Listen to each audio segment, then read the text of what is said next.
Have you ever said yes at work?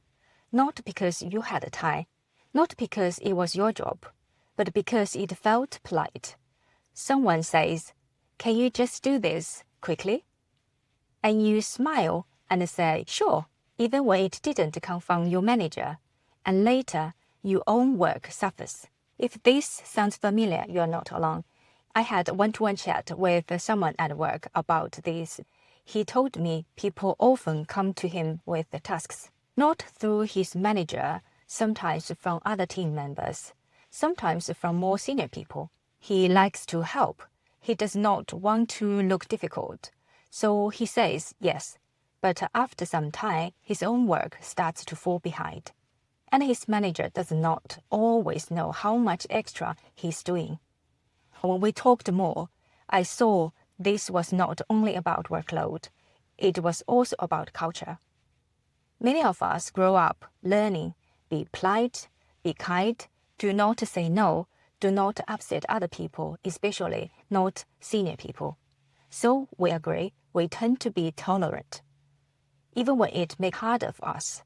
But here's the problem. When people skip your manager, you start choosing what's important. But that is not your job. Your manager should decide priorities. If your main work is late, you will need to explain, not the person who asked you, but you will. There's another risk. If you keep saying yes, your extra work may not be seen. Your manager may not know.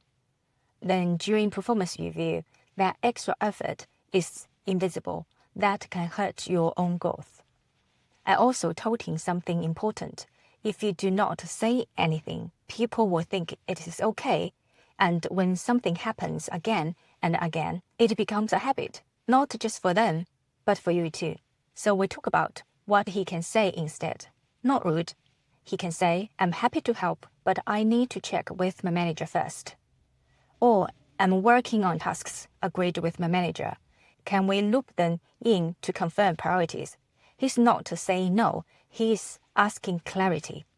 That is professional. When I suggested something more, check with his manager, say something simply like, "People often come to me directly with a request. I want to help, but I also want to make sure we agree on priorities." This keeps everyone aligned. This protects him, and this shows respect for his manager too. Another idea I shared with him was this. If your manager did not prioritize it, you should not prioritize it either. Being polite should not hurt your performance. Sometimes this is not about work, it's about habit. A habit from our background. A habit is always saying yes. But in many UK workplaces, clear communication is important. Healthy boundaries are normal. And alignment builds trust. When done properly, it is not rude, it's responsible. It also shows self-respect. So let's recap. If people skip your manager, it's not about personality, it's about process. You do not need to say no. You can redirect, you can include your manager, you can protect your time and still staying polite. If you want more practical workplace advice like this, I have more videos in this playlist. You can watch them here. I will see you there.